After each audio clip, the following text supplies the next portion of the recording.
The average American homesteader over 50 has exactly 72 hours of stored water before crop loss begins. That is not a warning. That is a measurement. Listen to that motor hum. A 240-volt submersible pump suspended 40 feet below grade, sealed inside a 6-inch steel casing, drawing 8 to 12 amps continuously.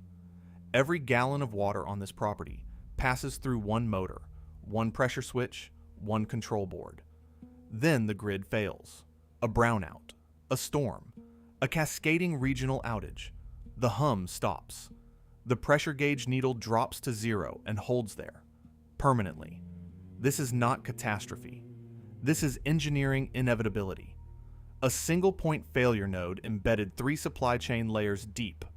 Grid power, motor winding, electronic pressure switch fails the moment any one layer breaks. In Lancaster County, Pennsylvania, isolated farming communities maintained uninterrupted water supply through 2 world wars and the catastrophic 1936 drought, using no electricity whatsoever. Lancaster County, Pennsylvania. The mechanism they used was engineered before 1910. 1910 balance beam pump, a counterbalanced pitchfork lever pump, salvaged iron pipe, a fulcrum timber, a brass foot valve, 0 electronic components, 0 permits required. This device pulls groundwater from 40 feet below grade. One hand, roughly 12 pounds of applied force per stroke. Total material cost from salvage and farm supply, under $15. A $2,400 submersible pump with a grid dependency versus a $15 lever mass system built from a timber post and scrap iron. Here is the detail that stopped me cold. At age 75, with moderate grip strength and no special training, a single adult can operate this pump indefinitely. The electric submersible, once its motor fails, cannot be operated at all. The counterweight mass attached to the pump rod side of the beam neutralizes gravitational load on the downstroke. Class 1 lever mechanics. Textbook statics. Nothing exotic, nothing patented. Tell me in the comments, did your grandfather or great-grandfather have a hand pump on his property? What county? What depth? I want the data. The precise engineering question we are about to answer is not emotional. The physics will answer it without sentiment. The fulcrum answers first. A 6-foot effort arm opposing a 2-foot load arm produces a mechanical advantage ratio of 3-to-1. That is not a guess. That is statics. A 120-pound column load at the rod end demands only 40 pounds at the handle. Then the 40-pound counterweight subtracts itself from that figure. Net operator effort, 2 to 4 pounds per stroke. 2 to 4 pounds. That is lighter than lifting a full coffee mug, sustained indefinitely by a 75-year-old adult. The physics does not negotiate with age. Now the cylinder. A 2-inch diameter brass cylinder with an 8-inch stroke displaces precisely 25 cubic inches per stroke, 0.108 gallons. The brass foot valve opens on the downstroke, admitting groundwater.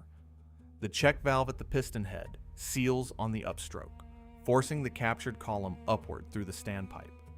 At 20 strokes per minute, that cylinder delivers 2.16 gallons per minute to the standpipe outlet. A 55-gallon irrigation barrel fills in under 26 minutes. One operator, no electricity.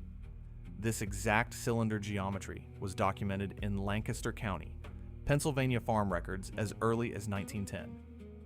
1910, balance beam documented. The physics has not changed since. Lancaster County, Pennsylvania. The timber beam itself carries the structural load.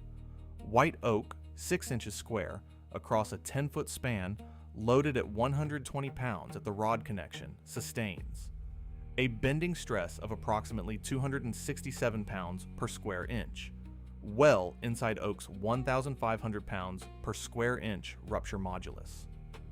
The fulcrum post, a 4x4 treated pine driven 30 inches into grade, resists the vertical reaction load at the pivot without reinforcement. Every component in this system is either salvageable from a farm auction or purchasable from a rural supply house for under $15 total. The brass foot valve alone, the single most precision critical part, costs $8. That is the entire engineering budget, $8, for unconditional, deep groundwater recovery. The math does not require emotion. Gravity does the recovery work on the upstroke entirely without operator input. The counterweight mass pivots back, the rod lifts, and the captured column advances upward. The operator simply redirects what physics was already doing. Tell me in the comments, what is the static depth to your groundwater table right now, measured in feet? Write the number. I want the data set. Depth determines cylinder placement, drop pipe length, and stroke count per gallon. And that calculation changes everything. The machine is solved. The beam, the valve, the fulcrum, the numbers, all solved. But here is the detail that stopped me cold when I first examined the historical service records. The operators who ran these systems continuously for 30 years were not exceptional. They were aging adults, many past 60, working the same beam daily. The machine outlasted them, and the reason it did was not mechanical. It was something nobody was recording in the engineering literature at all. The reason was economic, not mechanical, not ergonomic. Economic, and it was engineered with precision. In 1935, the Rural Electrification Administration began wiring American farmland. 1935, REA federal rollout. That federal mandate was not neutral infrastructure, it was market architecture. Within 2 decades, state water boards, lobbied aggressively by trade associations representing Gould's, Stay Right, and Franklin. Electric began codifying well infrastructure standards that classified manually operated piston pumps as non-compliant for potable water certification. By 1965, in most American states, a hand-operated lifting mechanism could no longer legally certify a residential water supply. 1965, manual pump banned, not by failure, by paperwork. Here is the arithmetic the regulatory filing never printed. A galvanized drop pipe assembly, a cast iron fulcrum post, a salvaged steel lifting arm. Total material expenditure under $40 in 1960 currency, under $15 sourced from farm salvage today. The competing submersible system mandated by those same codes required copper wiring rated to burial depth, a pressure tank, a pressure switch, a licensed electrical contractor, and a motor with an average service life of 8 to 12 years at a replacement cost between $800 and $2,400 per event. From rural Iowa to the hill farms of western Pennsylvania, Lancaster County, Pennsylvania, the mortgage appraisal standard embedded in federal. Lending guidelines after 1945 made a manually operated water system legally uninvestable, invisible to an entire generation of buyers and builders. This is not conspiracy. This is market capture through regulatory codification, a documented mechanism used across American industrial history too. Eliminate low-cost competition by embedding the high-cost alternative into building code, zoning law, and lender appraisal criteria simultaneously. The hand-operated lifting system was not technically surpassed. Its mechanical performance in 1965 was identical to its mechanical performance in 1910. What changed was who profited from your water access and who wrote the rules governing it. Tell me in the comments, did your grandfather or great-grandfather operate a hand pump on his property? What county?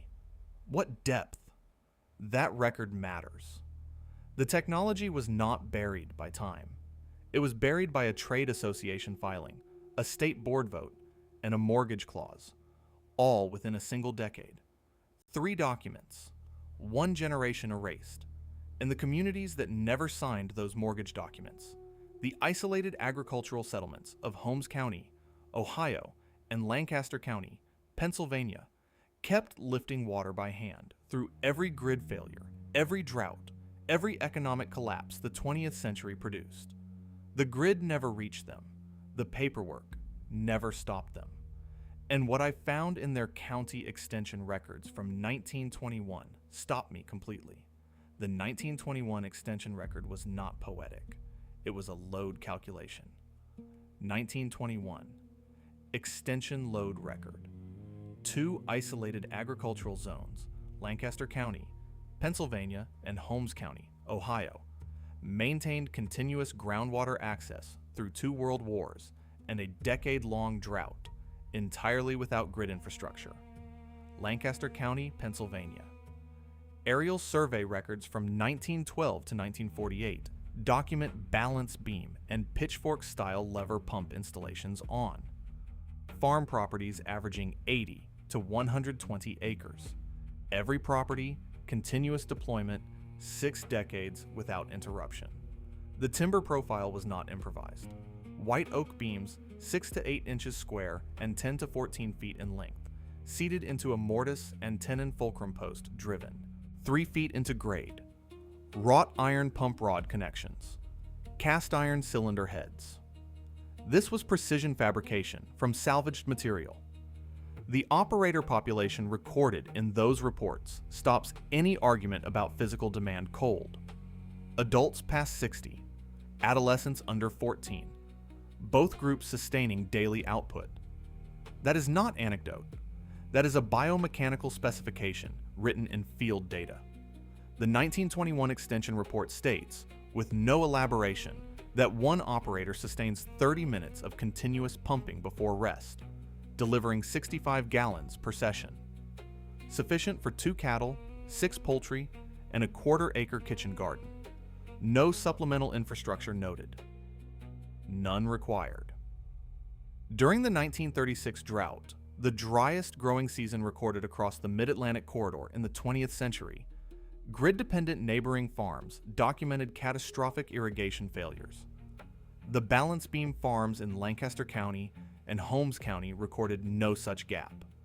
Their logs show uninterrupted daily output. 65 gallons. Every session. Every day. I want to ask you something directly. If your grandfather or grandmother ran a property in Pennsylvania or Ohio before rural electrification reached them, tell me in the comments what they used to pull groundwater. What you describe will match these records precisely.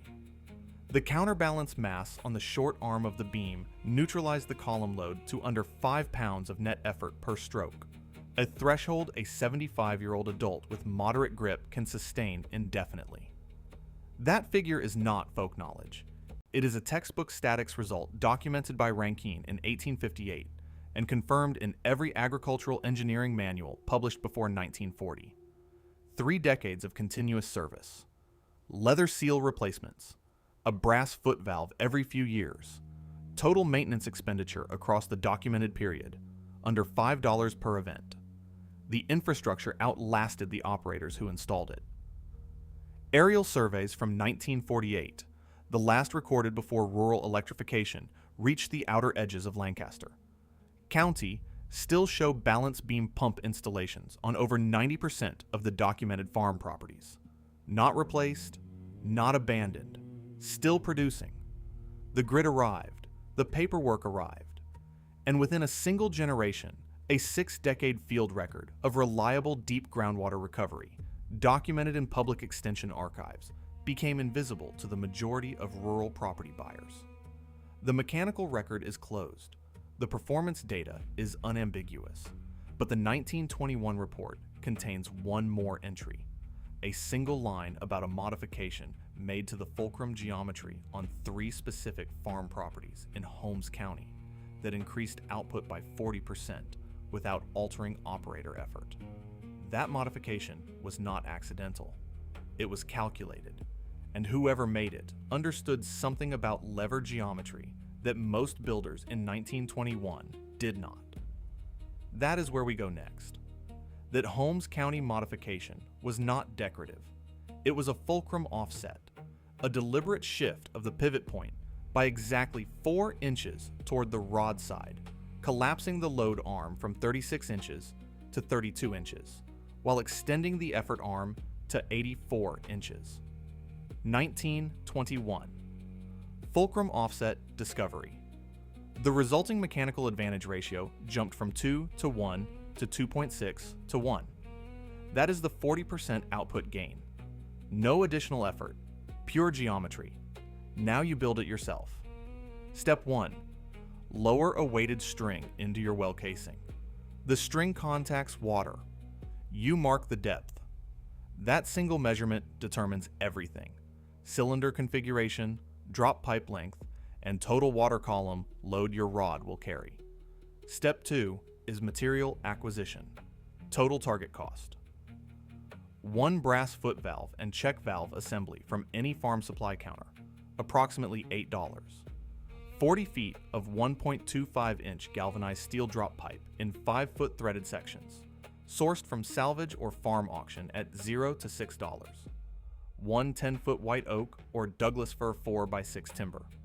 1 7-foot treated 4x4 post for the fulcrum. 1 20-pound scrap iron counterweight from your own land. Step 3. Drive the fulcrum post 30 inches into grade, positioned exactly 18 inches from well casing center. Use a tamping bar, no powered equipment. Check plumb on 2 axes with a bubble level before moving forward. A post set out of plumb by more than 2 degrees will introduce lateral torque into every stroke. That torque wears the pivot pin prematurely. Step 4. Drill a 1-inch hole through the oak timber at 1/3 of its total length from the rod end. This is the pivot point. Mount it to the post using a 0.75-inch galvanized carriage bolt. The timber must swing freely in the vertical plane with less than 0.25 inches of lateral play. More play than that, and the rod connector will shear under cyclic load within weeks. Step 5. Thread the brass foot valve onto the lowest pipe section. Lower the assembled drop pipe string, section by section, hand-threaded, until the cylinder sits within 5 feet of static water level.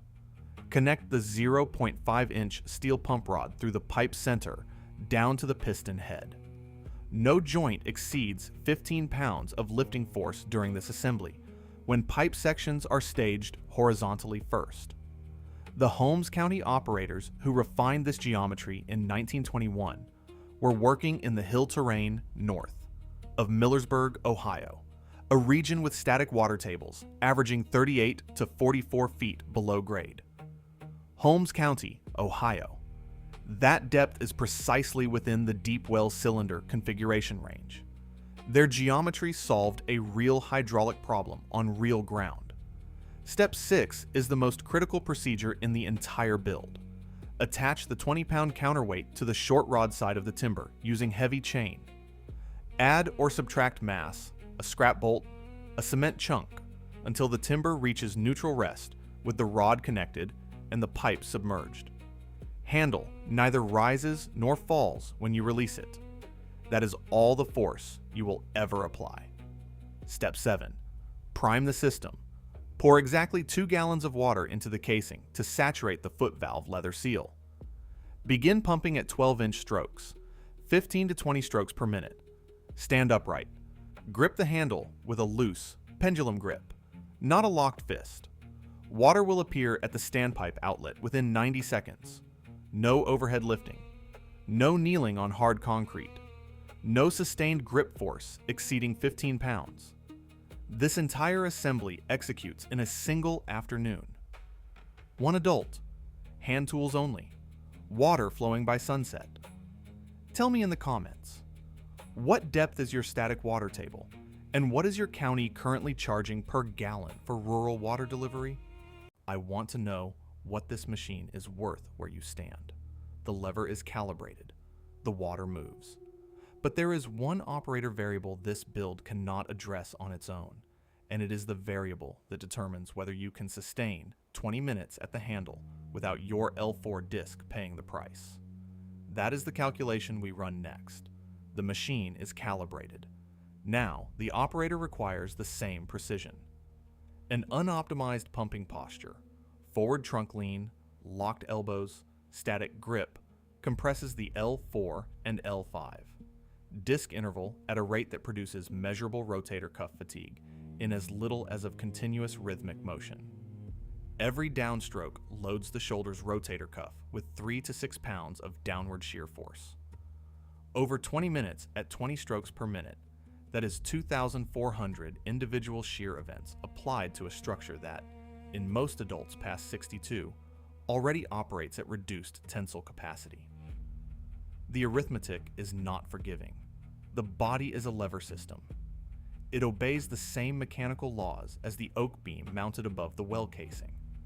Treat it as anything else, and it fails under load, predictably, measurably, and on a schedule.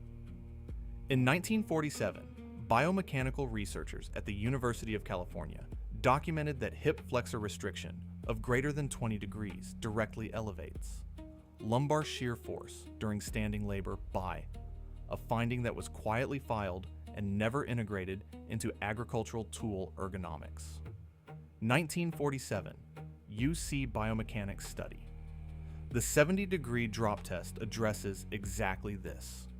Standing 14 inches from the handle, the operator performs a single hip hinge assessment. If the posterior chain cannot reach 70 degrees of forward flexion with a neutral lumbar curve, the pumping posture must be adjusted, heels elevated 0.75 inches on a hardwood block, handle grip shifted 4 inches rearward to neutralize the shear vector completely. The Spartan kinetic pendulum is not an exercise. It is a stroke pattern recalibration. By initiating each downstroke from the shoulder's resting pendulum position rather than from active muscle contraction, the rotator.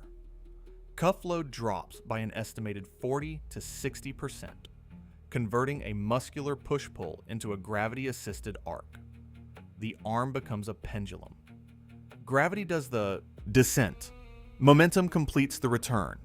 Agrarian communities in Holmes County, Ohio, developed analogous low-load rhythmic labor patterns through decades of unrecorded trial and error, a biomechanical optimization encoded in habit, not anatomy textbooks. Holmes County, Ohio. Between pumping sessions, the beam itself becomes a decompression tool. Gripping the stationary beam at shoulder height and allowing the knees to soften into a 20-degree bend creates a passive hang. Unloading the L4 and L5 disc interval for 45 to 90 seconds, drawing synovial fluid back into the annular space. No equipment required. The machine serves the operator in both directions. The pump and the body are co-equal mechanical components of a single system. Calibrate only one and the system underperforms. Calibrate both and the output is sustainable across decades of daily operation, not hours. If the exact calibration of the 70-degree drop test, the precise stroke sequencing of the Spartan kinetic pendulum, and the gravity-assisted decompression postures that protect the L4 and L5 disc interval are protocols the body operating this machine requires, then those protocols exist in a single compiled field guide, the Joint-Safe Homestead Mechanics. The direct link is in the description below. Keep the physical structure sovereign. 2 systems, 1 output, and there is a third variable, one that neither the beam nor the body can resolve independently, that determines whether this infrastructure holds for 30 years or collapses in the first hard season. That third variable is material selection and procurement. The pressure gauge needle is still. It has not moved. It will not move until someone makes a decision. Here is the forensic comparison, stated without decoration. An electric submersible pump depreciates to mechanical zero in 8 to 12 years. Every cycle. Licensed electrician required. Grid dependency absolute. The counterbalanced lever pump installed in Lancaster County, Pennsylvania, farmsteads around 1910. Balance pump deployed carries a service life of 30 to 50 years. Leather seal replacement, under $10 per event. No licensed contractor. No control board. The complete material list, itemized. 1 brass foot valve and check valve assembly, $8. 40 feet of 1.25-inch galvanized drop pipe from farm salvage, $6. 1 4x6 white oak timber, 10 feet, $4. 1 treated 4x4 fulcrum post, $3. 20 pounds of scrap cast iron counterweight, $0. That is the complete procurement list. A single adult can source every component within 24 hours from any farm supply outlet or salvage yard in rural North America. Procurement begins today. Water access, not comfort, not convenience. The first variable any living system requires. Any infrastructure node with a single point of failure, a power grid, a motor, a control board, is an engineered liability, not an engineered solution. The distinction is not philosophical. It is structural. The counterbalanced lever pump is an engineered solution. It has been for 200 years, validated in Holmes County, Ohio, and Lancaster County, Pennsylvania across 2 world wars and a decade-long drought. The grid failed repeatedly. These installations did not. The only thing that changed was who profited from your not knowing it. Tell me in the comments what your current water bill runs per month, or whether your grandfather ran a hand pump on his property. I want the number. The grid is not infrastructure. The grid is exposure. And every homestead that depends on it exclusively has built its water security on a single point of failure it does not control and cannot repair. The lever, the fulcrum post, the brass valve, the galvanized pipe. These components do not require a software update. They do not require a licensed technician. They require a wrench and a plumb line. That is the complete dependency chain. 200 years of field validation across rural North America, from the hardwood farm counties of Pennsylvania to the high plains of Kansas, confirm one outcome: correct counterweight calibration sustains indefinite low-effort water recovery. The physics have not changed. $15, 30 to 50 years, zero grid dependence. The verdict has been in for over a century. The only question remaining is whether you act on it before the pressure gauge drops to 0 and stays there.